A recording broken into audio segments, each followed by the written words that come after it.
It's a scene straight out of an Abbas Mastan film. Snazzy sports cars, lavish homes and lifestyles, race horses, and most of all, deceit and intrigue.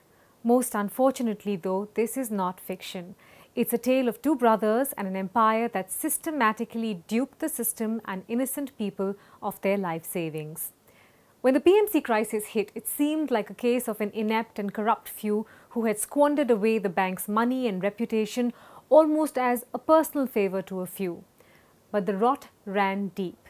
In early October, Rakesh and Sarang Wadhawan, the promoters of HDIL, were arrested over alleged irregularities at Punjab and Maharashtra Cooperative Bank or PMC Bank.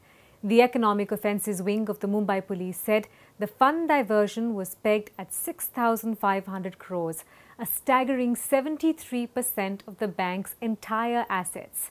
PMC Bank basically advanced two-thirds of all its loans to HDIL, a real estate company that's currently undergoing bankruptcy proceedings.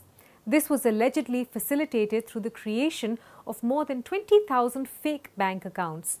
Allegations against the father-son duo include tampering with the bank's banking solution to operate accounts that were password protected.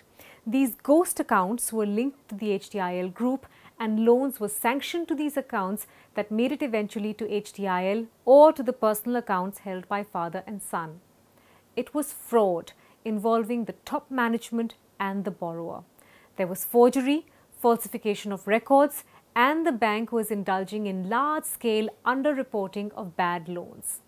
As a letter by Joy Thomas, the managing director, explains, PMC Bank's relationship with HDIL started in 1986-87. The bank had come on the brink of closure due to some unlawful deeds of some of the borrowers. At that time, Rakesh Wadhawan, who was at the helm of things at HDIL and many other companies run by the family, came to the rescue of the bank. They infused capital and saved the bank. Again, in 2004, Rakesh's elder brother Rajesh Wadhawan deposited more than 100 crore to help the bank tide over a liquidity crunch.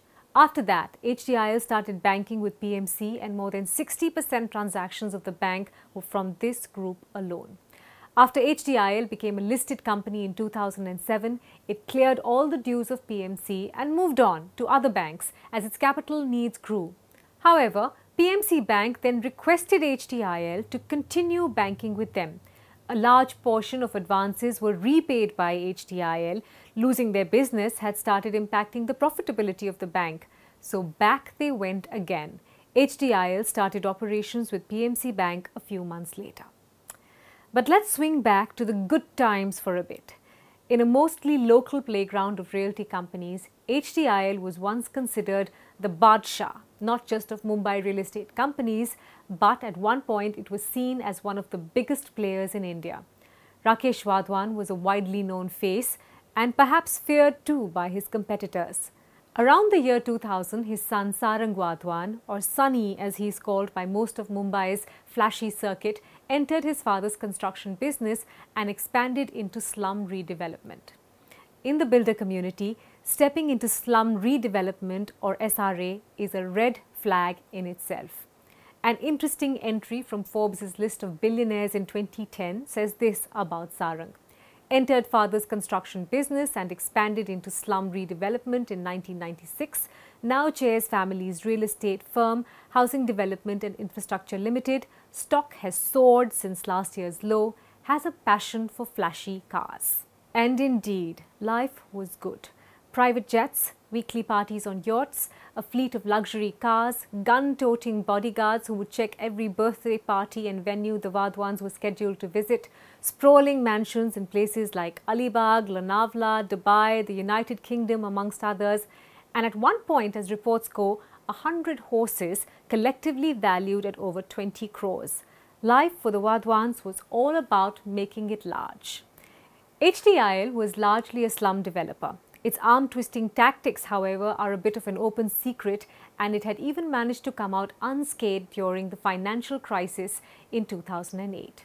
In 2009, HDIL secured one of its largest slum rehabilitation projects with the Mumbai International Airport Private Limited or MIAL. The project was to rehabilitate 80,000 families and in turn generate development rights over 43.4 million square feet. but that plum 6,500 crore project would be HDIL's proverbial Achilles heel. It got stuck midway and the company piled on way too much debt to fund it. In fact, HDIL also used up all the proceeds of its initial public offering or IPO to buy additional land parcels for the project. Between 2011 and 2013, the Badshah of realty companies suffered a series of setbacks on their projects. A liquidity crunch rose and HDIL started defaulting on all dues of all banks. After that, it was a vicious spiral of its own. Changing regulatory norms, a prolonged slump in the residential housing market worsened that financial mess for the company. At this point, the outstanding loans to PMC Bank were huge. Classifying them as non-performing assets would have not only affected the profitability of the bank, it was also facing the very real chance of regulatory action from the Reserve Bank. And so began a slippery slope. PMC continued to report all accounts as standard accounts. Accounts that were not performing well were not brought to the notice of the board. Neither were overdues of various loans. Stressed legacy accounts belonging to HDIL were replaced with dummy accounts. Loans were mentioned as loans against deposits and marked down as lower amounts, successfully pulling the wool over the central bank's eyes. This PMC HDIL link also went undetected for over a decade despite violating the fundamental tenet of RBI norms, disallowing corporates from owning banks or dominating the transactions in a bank's books. More than 74% of PMC Bank's advances, that's a whopping 6,226 crores, went to that one group, HDIL. So when HDIL turned turtle, it was the beginning of the end for PMC Bank. Here are the big problems with this episode. Investigations so far reveal that Waryam Singh, chairman of PMC Bank, was the main bridge between HDIL and the bank. Singh was a one-time director on the board of directors of HDIL and later went on to become chairman of PMC Bank. How was this link overlooked? This despite the fact that Singh actually held 1.91% stake in HDIL till 2017, that's 2 years into his tenure at the bank. Rajneet Singh, who's one of the directors on the PMC Bank board, is the son of Sardar Tara Singh, BJP's 4-time MLA from Mulund. Rajneet himself is a party member and was said to be seeking a ticket from Mulund for the assembly elections to replace his father. Are there political linkages that are being overlooked in this episode? HDIL has not just destroyed the lives of PMC Bank depositors, it's also left scores of home buyers in the cold. And that is and should be the biggest story here. The Whispering Towers project was launched in 2010 with over 1,300 apartments planned across 7 towers. Today, it's nowhere near completion and home buyers are sending desperate appeals to Prime Minister Modi. Paradise City, another residential project launched in 2010 by HDIL at Palghar near Mumbai, has met the same fate.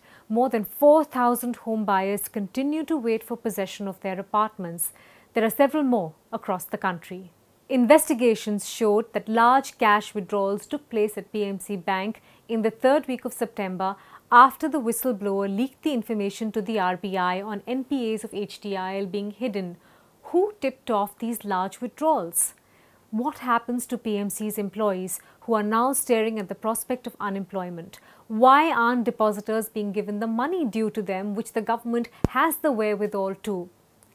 The HDIL PMC saga leaves many question marks and a bitter taste in the mouth. And blood, it seems, runs thicker than water.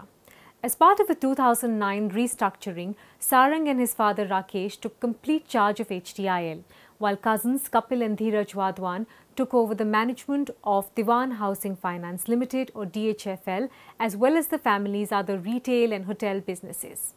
Always the more polished and suave of the two brothers, Kapil led a strong dose of aggressive organic growth as well as key acquisitions like the home loan division of ING Vysya Bank, Aadhar Housing Finance and Deutsche Post Bank Home Finance.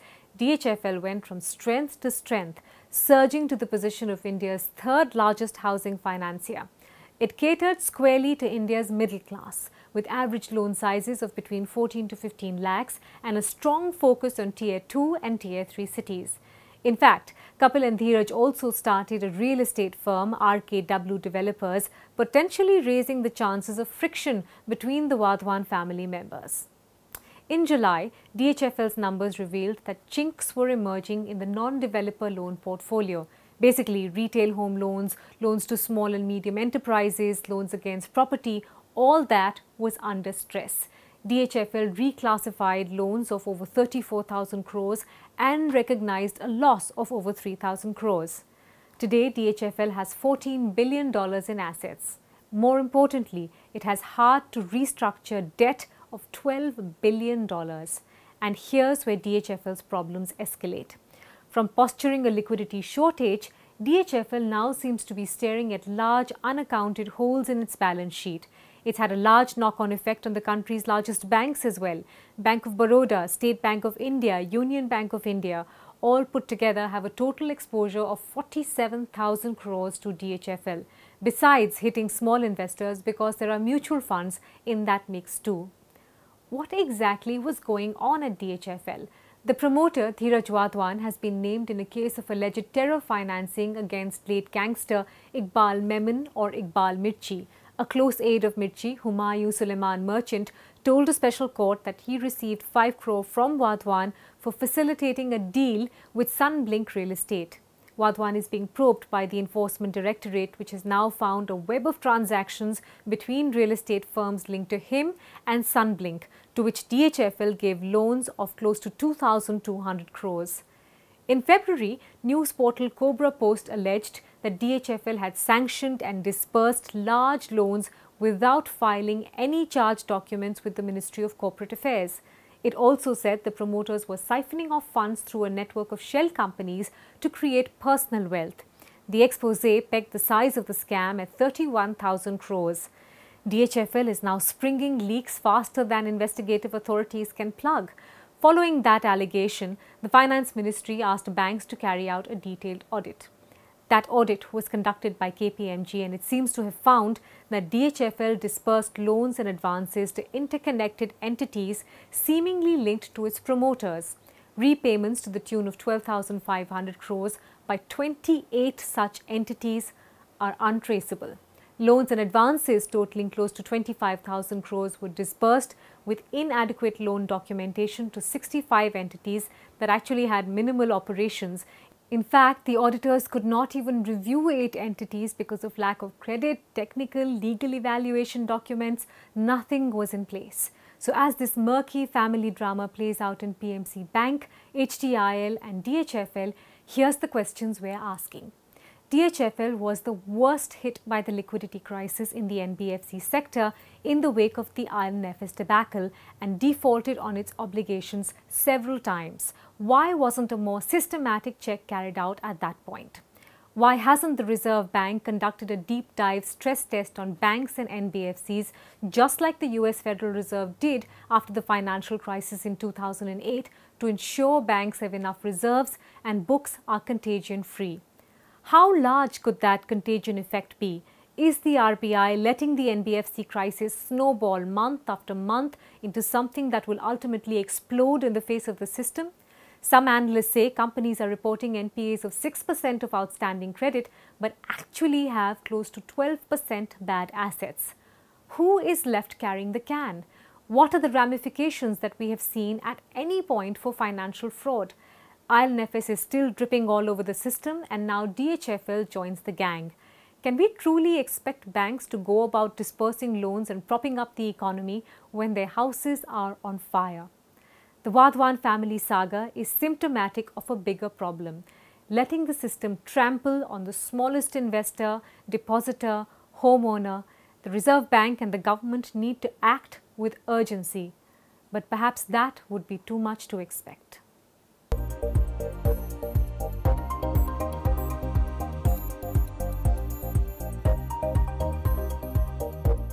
To receive instant updates on all videos from The Wire, click the subscribe button and hit the bell icon. Pay to support independent journalism. Click the link in the description and choose the amount you want to pay.